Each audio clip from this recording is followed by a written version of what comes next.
Good afternoon. Today I'm going to be reviewing the Milifortic S089.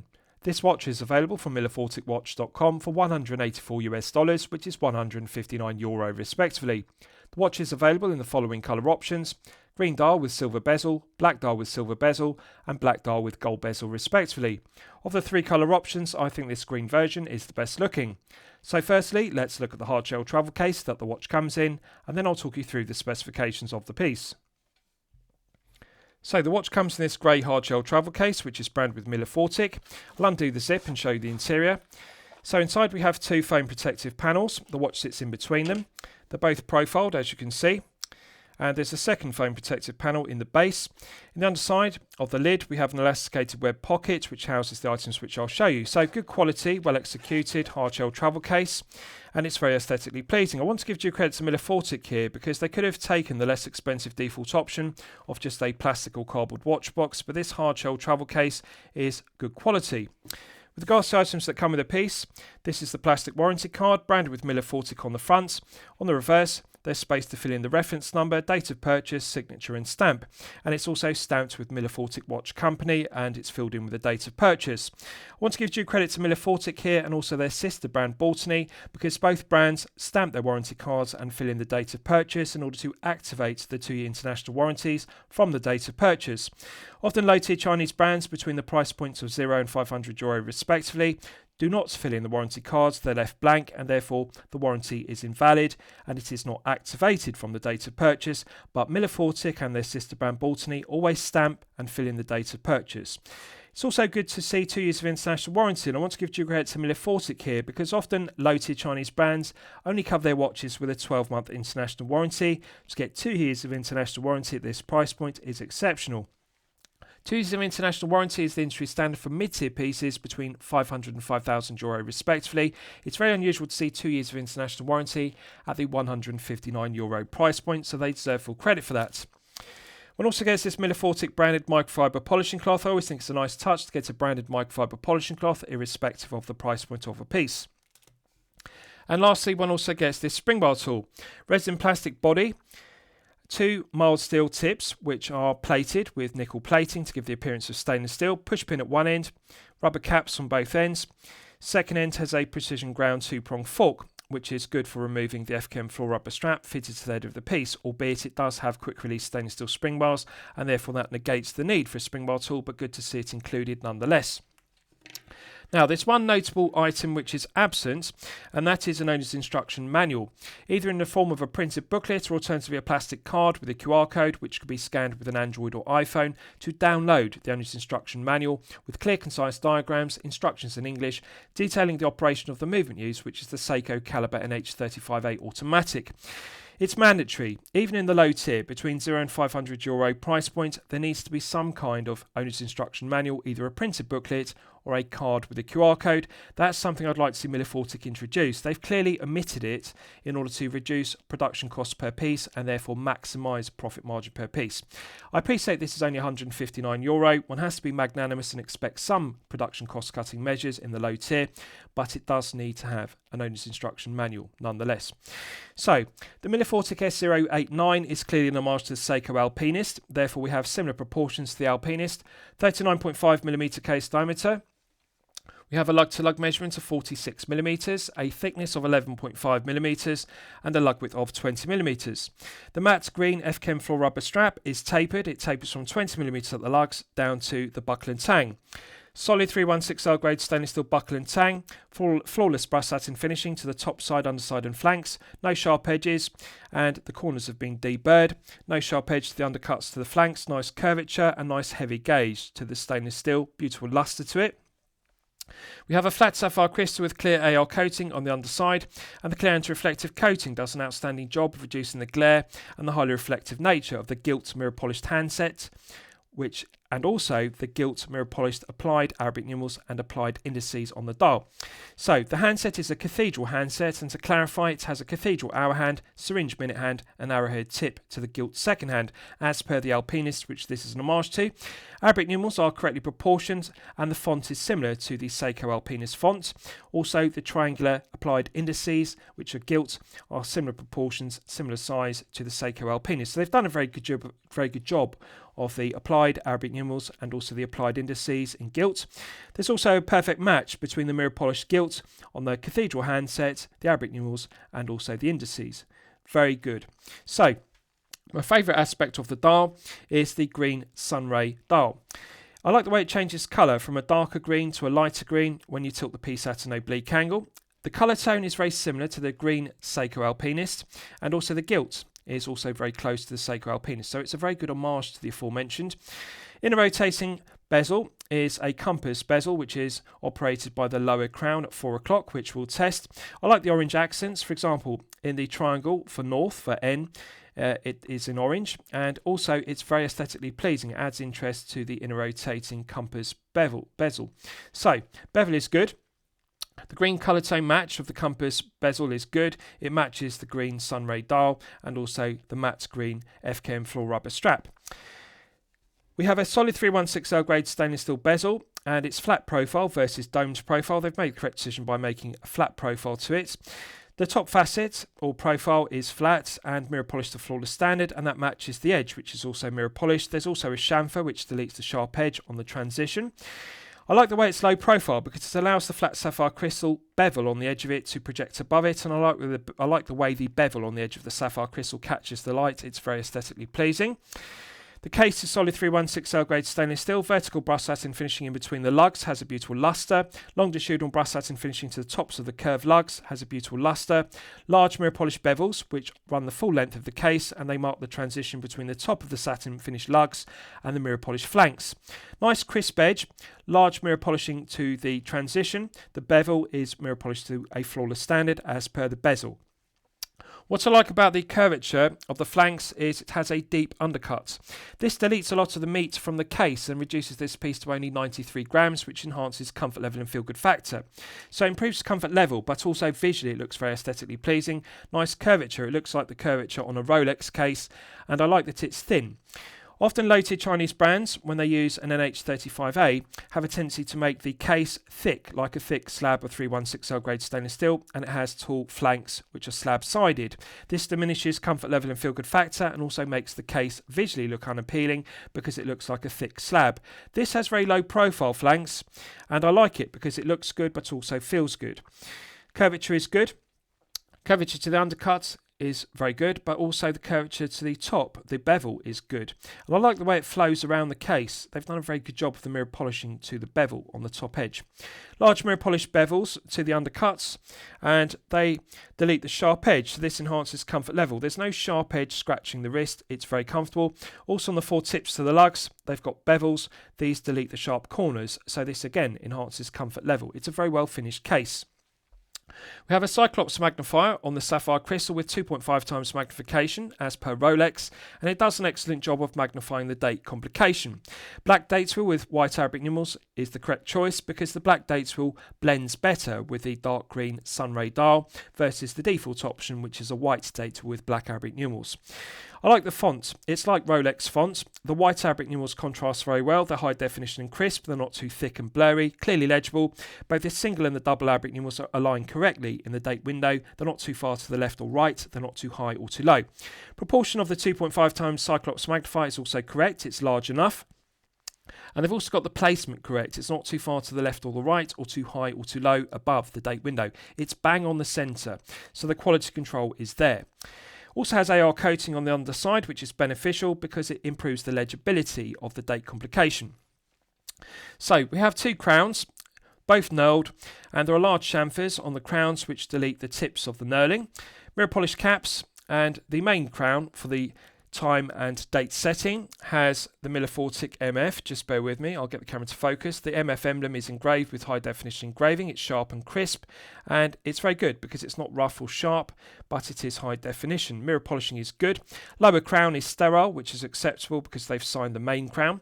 So let's test both crowns. Firstly, let's test the main 3 o'clock crown for setting the time and date.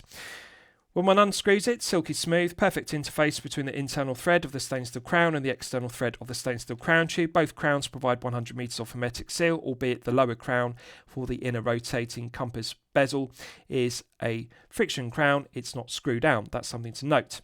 So when the main crown is unscrewed, we're in the manual wind position. One can manually wind the Seiko Alpinist Homage 35A automatic to its maximum 41-hour power reserve.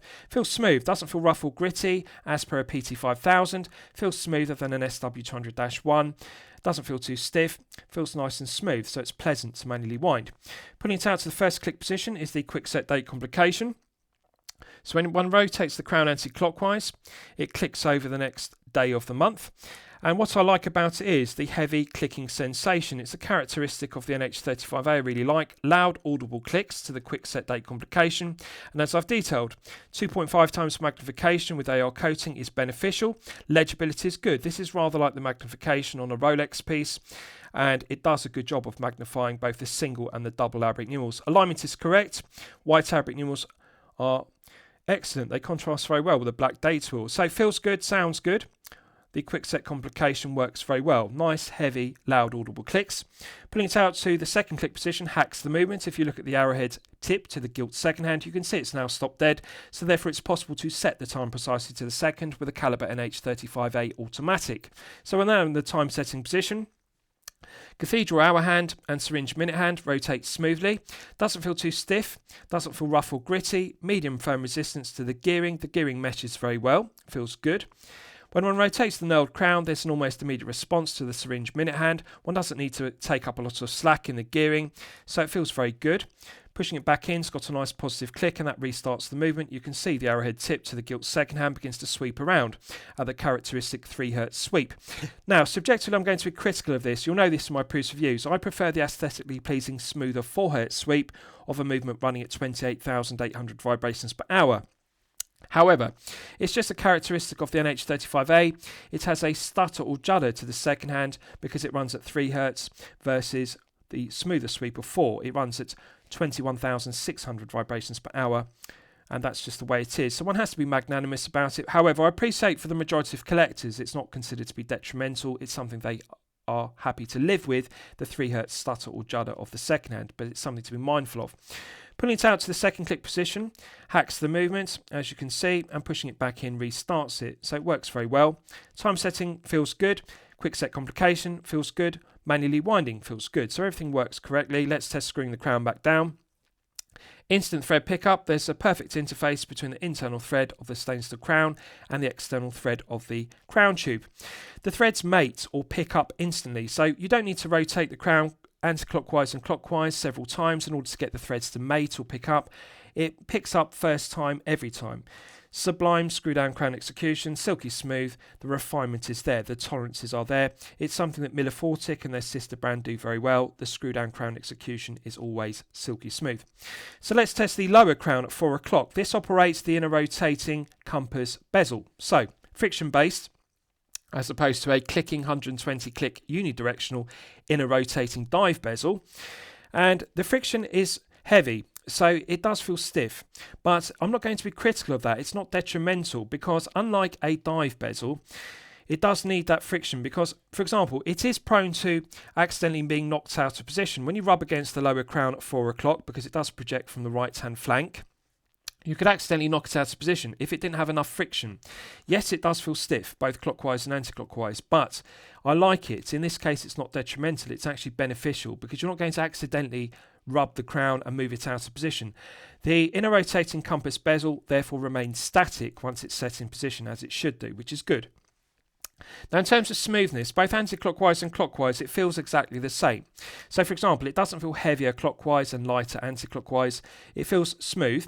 Doesn't feel rough or gritty. Doesn't feel too stiff. There is some heavy friction to it, but it's smooth friction, so it's not rough friction. That's the point I'm making. I think it's good. I like it. So I like the amount of resistance. They've got the balance correct. And it does feel even all the way through the 360 degrees of rotation clockwise, and it does feel even all the way through the 360 degrees of rotation anti-clockwise. Now, we can't check for lateral side-to-side play because it's internal, and of course we don't check for back play because it's bidirectional, but what we can check for is the feeling of it. Now, you can manually align it, and it does feel smooth, clockwise and anti-clockwise, and works very well. Legibility is good. Arabic numerals are correctly proportioned. The font is sharp and crisp. The markers for the compass are also sharp and crisp, and I like the triangles for north, south, east and west, and I like the way the orange triangle denotes north, and then we have white triangles for west, south and east respectively. Works very well.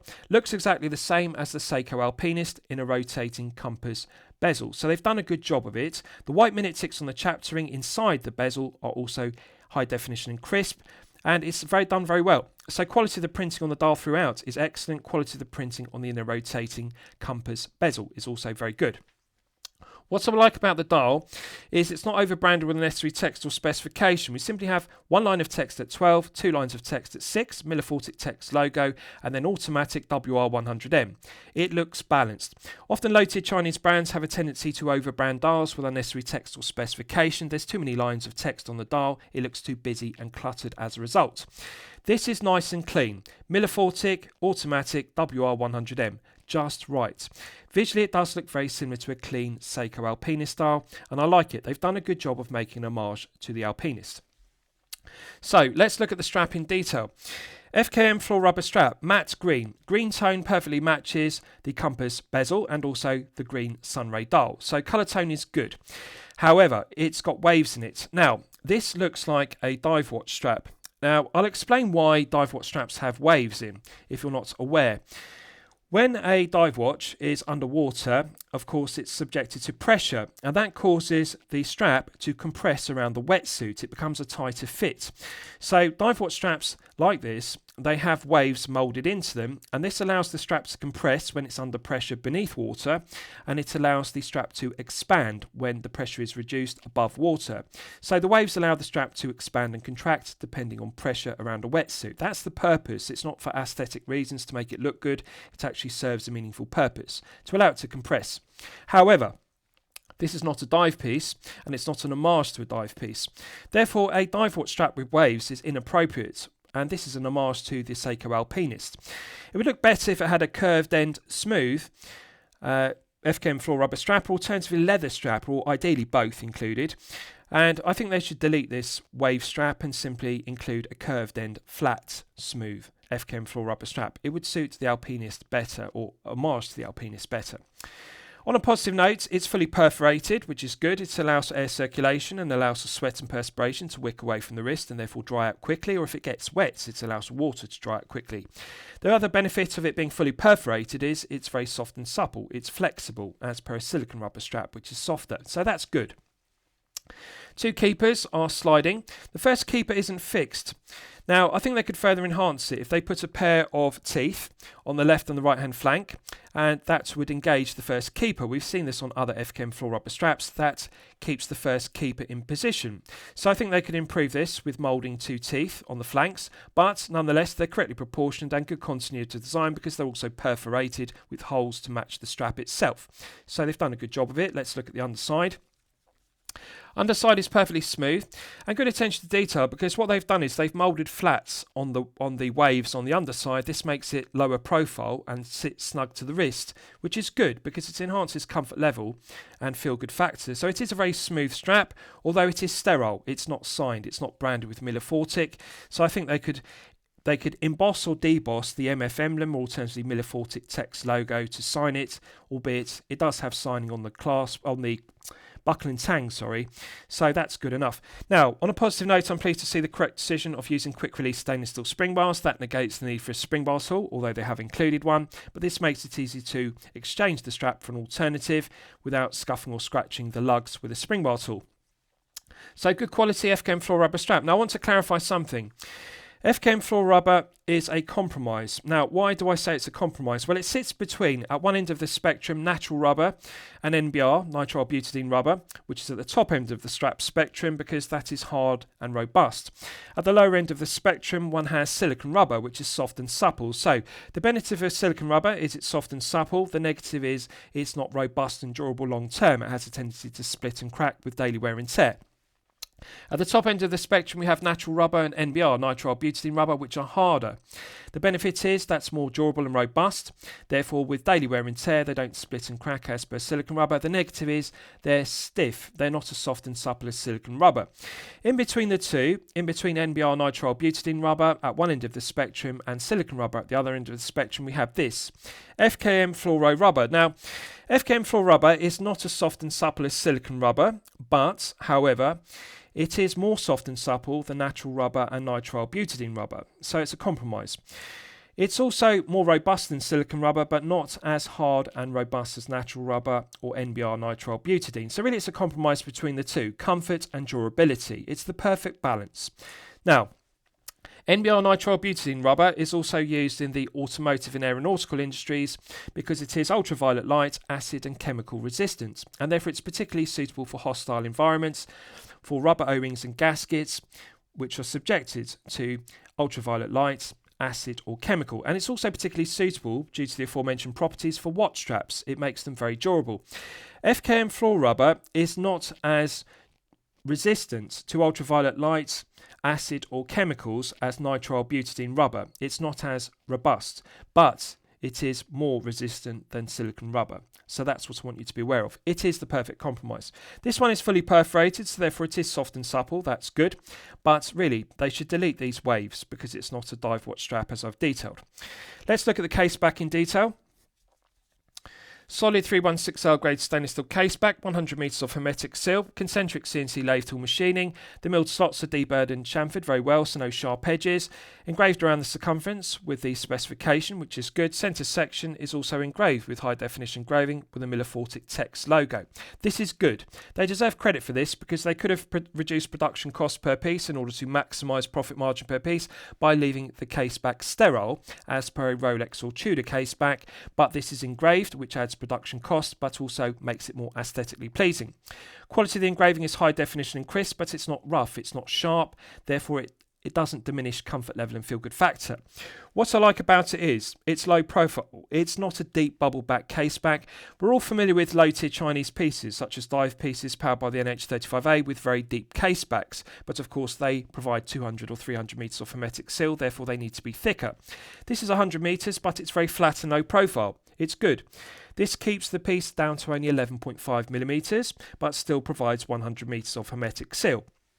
It's very smooth and flat, despite the engraving. This enhances comfort level and feel good factor, and I like the way it's flat and low profile because the head of the piece therefore wraps around the wrist and sits very snug to it. This is very good. It's a good quality case back. Underside to the head of the piece has concentric CNC lathe tool machining. And we've got bevels which are machined on the tips of the lugs which delete the corners, and the undercuts to the flanks have large bevels which again deletes the sharp edge.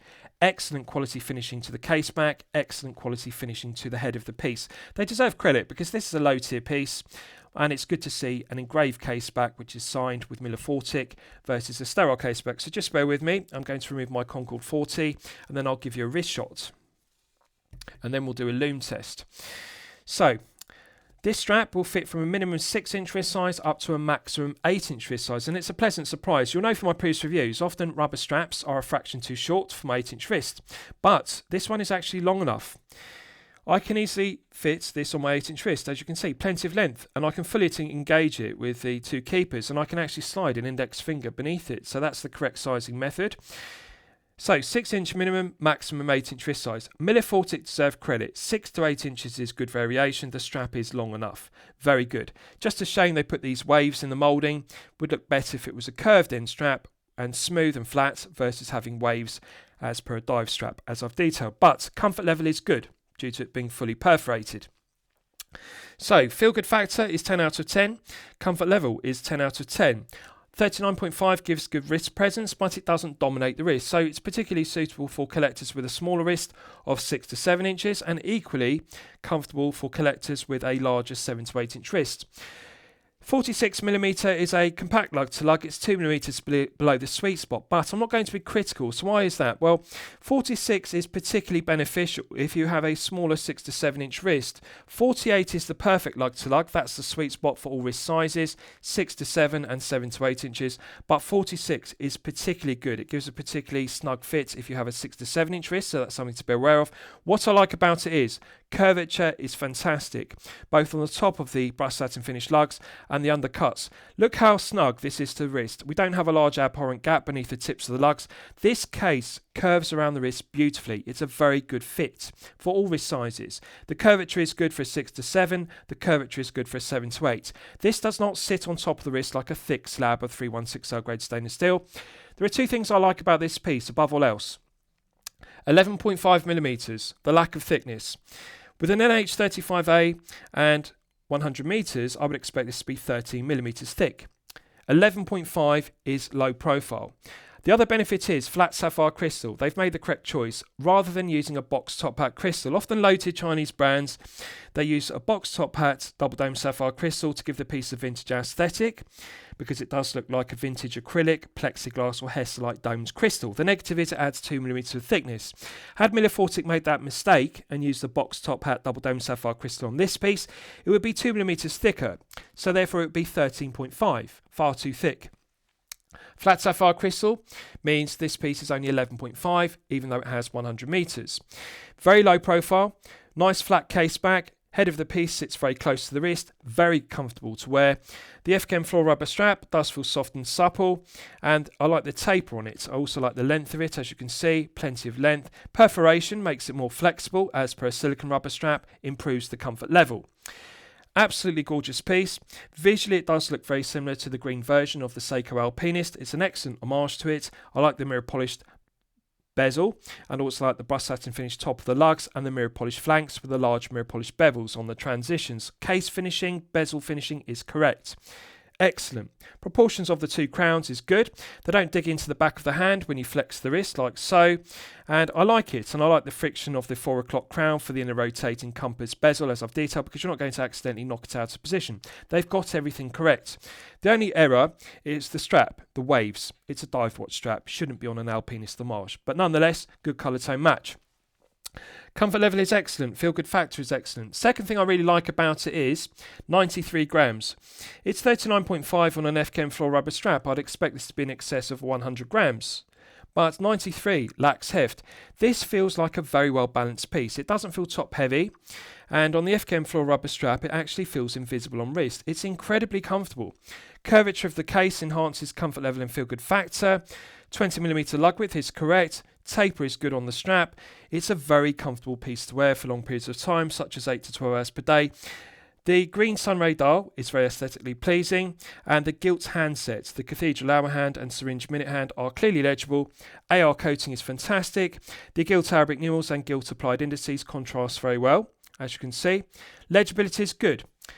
And the clarity and legibility of the date complication is fantastic, with the black date with white Arabic numerals and the 2.5 times magnification Cyclops magnifier with the AR coating. It's fantastic. It's a very good homage to the Seiko Alpinist. 39.5 is good. 46 is 2mm below the sweet spot, but as I've detailed, for a smaller wrist of 6 to 7, the fit will be sublime. I like everything about it. 11.5 is good, and 93 grams is good. Now, needless to say, you'll know this from my previous reviews. 13mm and below is the sweet spot for a piece to easily slip underneath a shirt cuff if you wear business shirts.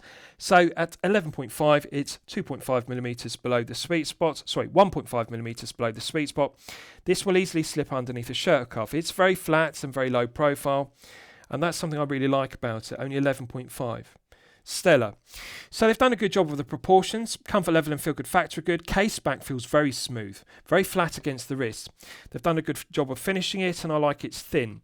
So it's a very snug fitting piece for all wrist sizes, and I like the comfort level in particular. It does feel invisible on wrist. 93 grams feels weightless. Right, so just bear with me. I'll put back on my Concorde 40 and then we'll do a lume test. So this uses C3 Superlume Nova on the Cathedral handset, but there's no lume on the dial, on the Arabic numerals or the applied indices. But I'm not going to be critical of that because this is an homage to the Alpinist. That does not have lume on the Arabic numerals or the applied indices either. But what they've done is they've put dots of C3 Superlume Nova around the chapter ring as an alternative to adding lume to the indices or the Arabic numerals, which is fair enough. So as always, I'm going to use my 100 UV LED torch to charge it up to the absolute peak. Right, so that's now fully charged, and as you can see, it has not disappointed. We're clearly looking at 5 to 6 layers on the dots. on the chapter ring and also on the Cathedral handset. Now, due to the Cathedral hour hand and syringe minute hand, one can immediately differentiate between the two. Easy to tell which is the hour hand, easy to tell which is the minute hand. However, what we're looking at is 5 to 6 layers on the handset, but I think 3 to 4 layers on the dots on the chapter ring. Now, one has to be magnanimous. It's not easy to apply a full 5 to 6 layers on the dots because unlike applied indices, they don't allow for a lot of area or a large plot, a large depth for this C3 to be applied or infilled. They've simply printed the dots on the dial, on the chapter ring, inside the inner rotating compass bezel. But I think we're looking at less layers. I think we're looking at 3 to 4 layers on the dots, as you can see, but we're looking at 5 to 6 on the Cathedral hands. Potency of the exciter looks stronger on the hands than on the dots on the chapter ring. So I think there's room for improvement with the dots on the chapter ring. They could apply an additional 1 to 2 layers to bring it up to the same potency of the exciter. Cathedral hands and the syringe minute hand, they are good enough. They're 5 to 6 layers, and one has to appreciate they're not as large in size as Mercedes hands or alternatively snowflake hands on a dive piece. Cathedral hands are more slender, like a dress piece, but nonetheless, good colour tone match. In daylight, the dots on the chapter ring look white, they don't look cream, and in daylight on the Cathedral handset, the Lume looks white, it doesn't look more cream. So the colour tone match is good. In the dark, it's the same colour tone match, same green on the dots, and same green tone on the Cathedral handset. So colour tone is good. It's not lighter or darker. I just think we need to see 1 to 2 layers of application additionally on the dots. But the Cathedral hands are good enough. And I like the green tone. It does look like tritium. And it's not as potent as Seiko Lume Bright, which is more like BGW9, but it's good enough. Right, so let's discuss the movement use because it's my favourite aspect of the piece. So you'll all be familiar with the Seiko Calibre NH35A automatic. Seiko make the NH35A in 2 plants in Japan and Malaysia respectively. Milifortic and their sister brand Baltony are using the Malaysia versions, and in terms of build quality, quality control, materials and finishing, there's no difference. The Japanese NH35As are exactly the same quality overall as the Malaysian NH35As. So it has 24 joules, it runs at 21,600 vibrations per hour and a frequency of 3 Hz. It has hand winding and hacking, which are used for complications, and they work well as I've demonstrated. 41-hour power reserve is perfectly acceptable. Quick set date complication works well as I've demonstrated. Stated accuracy of the NH35A is -20 to +40 seconds per day, so rather wide accuracy range. However, I'm pleased to report that Milifortic are doing a good job of well regulating the NH35As they're using in 5 positions. This one is running consistently at +8 seconds per day. +8 is well within the stated accuracy of -20 to +40. Now, they could go better than that. It's nothing unusual to regulate an NH35A in 5 positions to ±10, although this stated accuracy is -20 to +40, which is very wide. ±10 is easily attainable or better. It is actually possible to regulate an NH35A to chronometer limits of -4 to +6 in 5 positions. +8 is okay. Milifortic could do better, but I think it's okay because it's between ±10, which is the industry standard. So, +8 is good enough. What I like about the NH35A above all else is its reliable, well-proven workhorse calibre, made in Malaysia. Its reliability is proven beyond question. Manual winding feels smooth, hacking works well, setting the time works well, quick set complication feels good. So it's very reliable, and what I like about this piece is, although it's an NH35A powered piece, it's not 13mm, it's only 11.5. And Milifortic deserve full credit for that. They've slimmed down the case to the absolute minimum. It's still 100 meters with a screw down caseback. So excellent choice of movement, correct choice of movement at this price point. One isn't going to see a premium grade Miyota 9000 series such as the 9015 at this price point. It would not be viable to retail at €159, but NH35A, due to its reliability, is the correct choice. So lastly, I'll summarise the piece. What do I think of it overall? Well, when I'm considering reviewing a watch on my channel, the watch should meet 2 criteria. It should be both excellent quality and excellent value at the respective price points. So $184, which is €159, low tier piece between €0 and €500. I'm going to declare it good quality, and I'm going to declare the value as poor. The reason why I say the quality is good and not excellent is because wavy dive strap. This needs a curved end FKM floor rubber strap, or alternatively a calf leather strap. That would upgrade it from good to excellent quality. at €159. The other reason I'm going to downgrade it is because of the dots on the chaptering of C3. They need an additional 1 to 2 layers of application to bring it up to 5 to 6 layers, which is the industry standard, regardless of whether they use C3 or BGW9. It needs to be 5 to 6 on the dial, 5 to 6 on the handset. The handset is correct, but they need to apply more lume on the dots on the chaptering. It's just not good enough. I appreciate it's a low tier piece. I appreciate it's €159. One has to be realistic and magnanimous about some production cost cutting measure, but Superluminova is one area they cannot cut production costs on. It needs to be 5 to 6 on the dial, 5 to 6 on the hands. So that downgrades it. Value is only okay. The reason why I say value is okay, it's not because of the movement or the specification. It's simply down to this does face some stiff competition from other low tier brands and other low tier micro brands between €0 and €500. Yes, it is a very good homage to the Seiko Alpinist, but €159 is expensive for an NH35A powered piece. I think they should drop the price to well below €100 because that would make this more competitive and the value proposition would increase. For an NH35A, the correct price point would be below €100.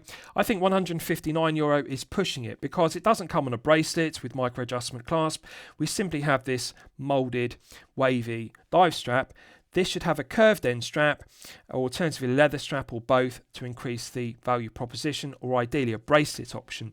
If this were on a bracelet, such as an oyster style bracelet with a micro adjustment clasp at €159, yes, excellent quality, excellent value. But as it stands, good quality, poor value. So I'm going to recommend it to your consideration, but bear in mind the shortcomings with regards to the dial dots of C3. Hope you've enjoyed my review of the Milifortic S089. Please feel free to post your own comments below the video. Thank you for watching.